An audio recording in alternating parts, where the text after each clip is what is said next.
تو اس کی بچے کی سٹوری سے جو مجھے بات سمجھ آئی کہ ماں اور باپ کا دونوں کا کچھ نہیں جا رہا. ماں اپنی سیلفشنس میں آ گئی اور باپ کی تو ویسے ہی اپنی زندگی ہے. یہاں پہ سب سے زیادہ غلطی ویسے باپ کی ہے.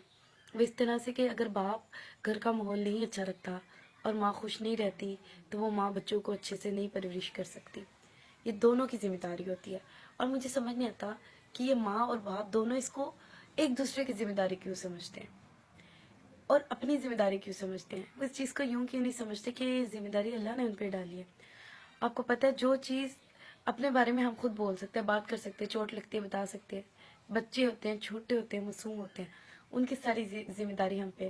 لوگ بے حس بے زبان جانور سے تو پیار کر لیتے ہیں کہ جو وہ بتا نہیں سکتا، لیکن لوگ بعض دفعہ اپنے بچوں کے حقوق جو ہے پورے نہیں کر پاتے انہی ضد کی وجہ سے. باپ کہتا ہے ماں کرے، ماں کہتی ہے باپ کرے. غلطی دونوں کی ہوتی ہے. لیکن اگر دیکھا جائے تو باپ تو غلط ہے ہی ہے، اس نے تو اپنی جان ہی چھڑوا لی ان سے. لیکن ماں کو ایٹ لیسٹ دھیان دینا چاہیے. اس کو اس چیز کو باپ کی ذمہ داری ہوتے ہوئے بھی دل کو یہ سمجھانا چاہیے کہ یہ ذمہ داری مجھ پہ اللہ نے ڈالی ہے اور میں نے اللہ کے لیے ہی اس کو بہتر سے بہتر اس ذمہ داری کو پورا کرنا ہے. مجھے جزا بھی اللہ سے چاہیے. آپ ایک عورت ہوتے ہوئے کیسے بھول سکتے کہ آپ کا مین مقصد کیا ہے؟ اولاد کی پرورش کرنا. باپ کا بھی مین مقصد یہی ہونا چاہیے. اور جب آپ اپنے بچوں کی پرورش اچھے نہیں کر سکتے تو آپ دنیا میں کچھ بھی اچھا نہیں کر سکتے. جب ایک ماں یا باپ اپنی اولاد کے ساتھ سنسیئر نہیں، اپنے خون کے ساتھ سنسیئر نہیں ہے تو زندگی میں کسی بھی رشتے کے ساتھ سنسیئر نہیں ہو سکتا. جب وہ ایک معصوم سے بچے کو جس کا کوئی نقصان نہیں ہے، یعنی جس کی کوئی غلطی نہیں ہے، اس کے ساتھ نہیں لوئل ہو کے چل سکتے تو کیسے کہہ سکتے ہیں کہ ہم کسی رشتے میں بہت بیسٹ ہیں. کسی انسان کو پہچاننا تو اس کا اس کے ماں باپ کے ساتھ یا اس کی اولاد کے ساتھ برتاؤ دیکھ لیں اور پھر آپ کو اس پہ یقین آ جائے گا کہ وہ کیسا ہے. کیونکہ یہ دونوں رشتے ہی ایسے ہیں جو انسان کے خون سے جڑے ہوتے ہیں. باقی رشتوں میں تو پھر بھی کوئی مطلب مقصد کسی کا دکھ آ جاتا ہے، شکوہ آ جاتا ہے. ان پہ انسان کو شکوہ نہیں آتا. جب تک آپ کا بچہ چھوٹا ہے، کچھ بتانے والا نہیں، تب تک پوری ذمہ داری آپ پہ فرض ہے. کوئی اس کا خیال کرے نہ کرے، ماں کو کرنا چاہیے، باپ کو کرنا چاہیے. اس نیت سے، اس لیے نہیں کہ وہ باپ مجھے صلہ دے گا، پیسے دے گا، یا باپ کو اس لیے نہیں کرنا چاہیے کہ ماں مجھے اچھا شوہر یا اچھا باپ کہے گی. نہیں، یہ آپ نے اپنے اللہ کے لیے کرنا ہے. کچھ چیزیں ہم پہ اللہ کے لیے ہوتی ہیں کہ ہم نے اپنی ذمہ داری دنیا میں پوری کرنی ہے. دنیا میں بھی کوئی ہم پہ ذمہ داری ہے کہ نہیں، اس کے مطابق ہی ہمیں صلہ ملنا ہوتا ہے. تو یہ خیال میں آپ بچے کا فیوچر تباہ کر رہے ہیں. جو پیرنٹس ایسے کرتے ہیں خدا کے لیے مت کریں. اگر آپ اپسیٹ بھی ہیں نا اپنے پارٹنر سے تو اس کی غلطی کی سزا اس بچے کو نہیں دیں جس کی اس دنیا میں آنے کی کوئی غلطی نہیں، کوئی سزا نہیں، جو اس کے بس میں نہیں ہے. جسے آپ کے بس میں کچھ نہیں ہے تو آپ ایٹ لیسٹ اپنی جو ہے نا غلطیوں کی سزا یا اپنی کمیوں کی جو اپنے اندر کے جو ایشوز ہیں اس کی سزا اپنے بچے کو مت دیں. کائنڈلی اتنے چھوٹے معصوم بچے اتنا کچھ سفر کرتے ہیں، دیکھ کے تکلیف ہوتی ہے.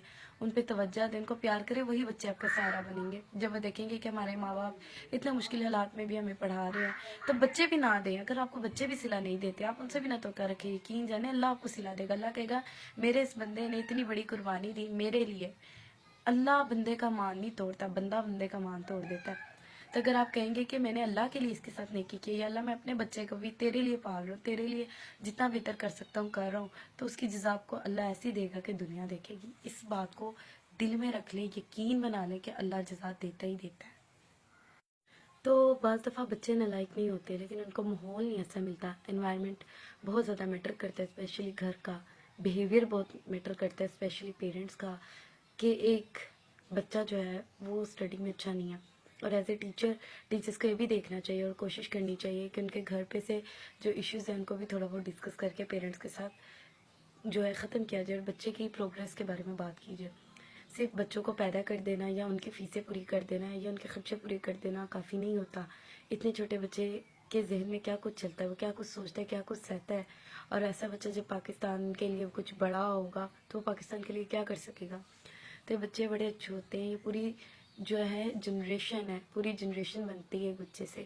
اور جب ایک بچہ اتنا ڈسٹرب مائنڈ کا ہوگا تو آگے کیا زندگی میں کر سکے گا، کیا بن سکے گا. تو کائنڈلی ٹیچر، پیرنٹس اور جو بھی بچوں کے گارڈینز ہوتے ہیں سب بچوں پہ کائنڈلی توجہ دیا کریں، پیار سے ڈیل کیا کریں، اپنے ایشوز اپنے تک رکھا کریں. بچے بہت معصوم ہوتے ہیں، ان کے ذہن یہ سب کچھ برداشت نہیں کر سکتے.